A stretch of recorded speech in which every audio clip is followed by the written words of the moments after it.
Bonjour aux nouveaux et rebonjour à ceux qui sont de retour. Si vous souhaitez supporter la chaîne, vous pouvez souscrire à notre Patreon pour avoir accès au code source des séries et des projets à venir. Vous pouvez aussi rejoindre notre Discord qui est public. Si vous êtes intéressé par les jeux vidéo, vous pouvez souscrire à ma deuxième chaîne. Autrement, like, comment, subscribe pour booster l'algo de la chaîne. Tous les liens sont dans la description. Bon visionnage. Et nous sommes de retour sur notre série sur Golang et aujourd'hui nous allons commencer petit à petit notre projet et nous allons voir aujourd'hui comment créer une application web. Alors on va utiliser un module que nous n'avons pas encore utilisé précédemment et nous allons utiliser des fonctions que nous avons pas encore vues non plus.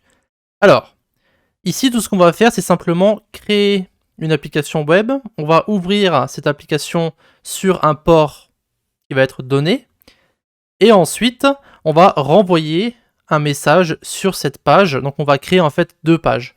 On va créer une page d'accueil et on va créer une page de contact. Donc ici, alors évidemment ce sera des pages très simples, il n'y aura pas de HTML ou de CSS, juste quelque chose d'écrit.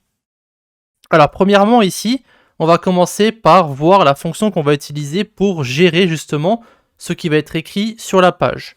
Alors on va utiliser le module qui s'appelle HTTP pour commencer. Ensuite, vous avez une fonction qui s'appelle handleFunc. Et dans cette fonction handleFunc, ici, si vous regardez sur VS Code, alors apparemment, il ne veut pas me donner de paramètres, mais alors, parce que j'ai pas importé HTTP, voilà, ça devrait maintenant me mettre un code. Voilà, donc ici, la fonction handleFunc, ça demande en paramètre un pattern, et aussi une function handler, donc une fonction qui va en fait gérer la réponse et la requête de notre page. Donc ici, donc, le premier pattern, ça sera donc la page. Donc la page d'accueil, ça sera juste un slash.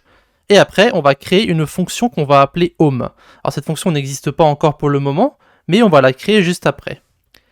Maintenant, on va créer une deuxième fonction handleFunc ici, et celle-ci, ça sera la page de contact. Donc slash contact, et on va créer justement une fonction contact pour gérer cette page-là. Maintenant, avant de gérer ces différentes pages, comment est-ce qu'on va lancer notre serveur web sur un port qui va être spécifié? Alors premièrement, le port, ce qu'on va faire, c'est qu'on va le mettre dans une variable afin de pouvoir l'utiliser dans d'autres fichiers par la suite. Alors ici, je pourrais mettre var port égale, et donc ici, vous mettez votre port, donc double point 8080. Vous pouvez utiliser n'importe quel port, vous pouvez utiliser le port 3000 si ça vous dit, ou le port 4000, aucune importance. Personnellement, je vais utiliser 8080. Maintenant ici, ce port-là ne va jamais changer. Donc ça, on ne l'a pas encore vu, mais au lieu d'utiliser une var ici, on pourrait utiliser un mot-clé qui s'appelle const. Donc ici, si vous mettez const, en fait, ce nom de variable, ce nom de constante ici, ne pourra pas être modifié, parce que var, ça veut dire variable, ça veut dire que ça peut être changé, mais const veut dire constante, ce qui veut dire que ça ne peut pas changer. D'accord?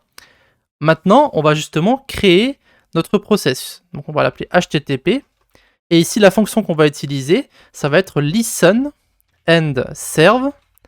Faites attention aux majuscules lorsque vous l'écrivez, et après à l'intérieur, on peut voir ici, on a l'adresse et le handler. Alors le handler, nous, on va le créer via, on va les gérer via ces deux fonctions-là, donc handleFunc avec slash et slash contact. Donc là, tout ce qu'on met, c'est port, et ensuite, pour le handler, on va mettre nil, parce qu'ici, en fait, on va rien renvoyer. Parce qu'on va justement gérer les différentes pages avec nos propres fonctions. Maintenant, de quoi on a besoin dans les fonctions en question? Donc la fonction s'appelle home, d'accord? Et après, à l'intérieur, vous avez quelque chose qui va ressembler à fmt.fprintf. Et après, vous mettez donc quelque chose, donc le writer, ici le writer, et après, vous mettez le texte. Donc ici, moi, je vais l'appeler W, d'accord? Et après, je vais mettre, donc là, c'est la page d'accueil, donc on va mettre par exemple Hello World, peu importe, hein? Hello World, voilà. Maintenant, il y a marqué undeclared_name W. Alors, on a besoin de mettre justement deux paramètres à l'intérieur de cette fonction home. Quels sont ces paramètres? Et bien, encore une fois, lorsqu'on va aller sur handleFunc ici, vous avez func et vous avez http response writer et ensuite un pointeur avec http.request. Alors ce qu'on va faire, c'est qu'on va copier ces deux paramètres-là. On va les mettre à l'intérieur. Donc ça, ce sont nos types. D'accord? On va donc mettre W pour le response writer. Et pour la request, on va mettre R. Et du coup, maintenant, ce qui va se passer, c'est que notre W, c'est ce qu'on va écrire sur la page. Et ensuite, vous avez la requête qui va être gérée. Donc le handle func ici, avec notre home. Donc on peut voir function home, W et R. Et maintenant, on va faire pareil justement pour la page de contact. Ici, au lieu de l'appeler home, celle-là, on va l'appeler contact. Et ici, on va mettre donc contactez-moi. Ah, et après, vous mettez double point. Encore une fois, ça n'a aucune importance. Voilà. Et donc ça sera notre première application web. Nous allons ouvrir notre application sur le port 8080 et on va créer deux pages, la page home et la page contact. Donc maintenant, si on va sur notre terminal et que on lance notre application, donc ici run, alors c'est go run main.go. Donc ici, il n'y a rien qui se passe. Alors ça va lancer quelque chose du firewall parce que voilà, ça le lance sur votre PC. Hein. Et maintenant, si vous allez sur le navigateur, si vous allez sur localhost 8080, vous pouvez voir ici que vous avez donc hello world qui va être renvoyé. Et si maintenant vous mettez /contact, vous pouvez voir qu'on va avoir l'autre page et il va y avoir marqué contactez-moi à. Et vous pouvez très bien revenir en arrière sur la page d'accueil. Voilà. Maintenant, une seule chose qu'on peut encore préciser avant de passer à autre chose. Ici, on va faire CTRL-C pour terminer notre processus. On va enlever le terminal. Et ici, on peut mettre simplement un petit mot, donc par exemple fmt.println. Et là, on va mettre donc, alors je vais mettre l'adresse http localhost 8080. Donc ça, c'est juste pour moi, hein, pour le terminal, pour pouvoir y accéder plus rapidement. Et ici, on va mettre donc server started on port. Et après, vous mettez votre port. Voilà. Alors, juste pour les prochaines vidéos, je mettrai toujours ce qui est côté back-end en anglais, pour moi, pour les développeurs en général, et le côté front-end, on le mettra en français, parce que ça reste un cours en français quand même. Donc, juste pour vous prévenir, il y aura une partie back-end qui sera pour moi et pour vous uniquement, que vous pouvez mettre en anglais, ou n'importe quel langage, hein, si vous parlez espagnol, italien, peu importe. Vous pouvez mettre votre langage à vous, puisque c'est que vous qui allez le lire. Après, évidemment, si c'est une application qui va aller sur GitHub pour être en open source ou quoi que ce soit, il vaut mieux parler en anglais en général. Ça dépend dans quelle communauté vous allez partager votre projet. Mais vous êtes libre de mettre ce que vous voulez côté back-end. Mais côté front-end, ici, vu que c'est en français, autant modifier aussi la page d'accueil. Donc ici, Hello World, c'est ce qu'on met en général lorsqu'on fait quelque chose pour la première fois. Donc ici, on va mettre... peut-être bonjour à tous, hein, tout simplement.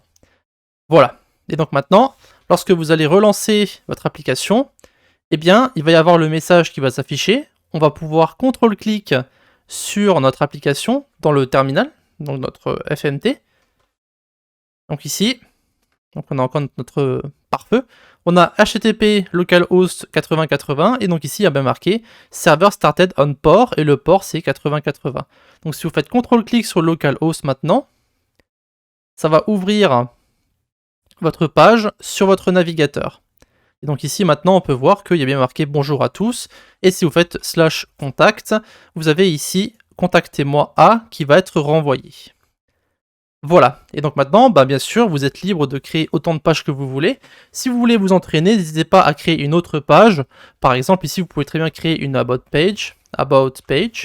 Et donc, ça serait aussi simple que de simplement copier notre home ici, l'appeler about, mettre /about, et ici, renommer une page, hop, vous mettez about à la place de contact, et ici vous mettez à propos de moi, et voilà, vous avez votre troisième page, vous relancez votre serveur, voilà, donc ça va vous demander pour le pare-feu encore une fois, vous allez sur votre page ici, on va revenir en arrière, on va rafraîchir avec CTRL-R, ou avec ici le petit rond.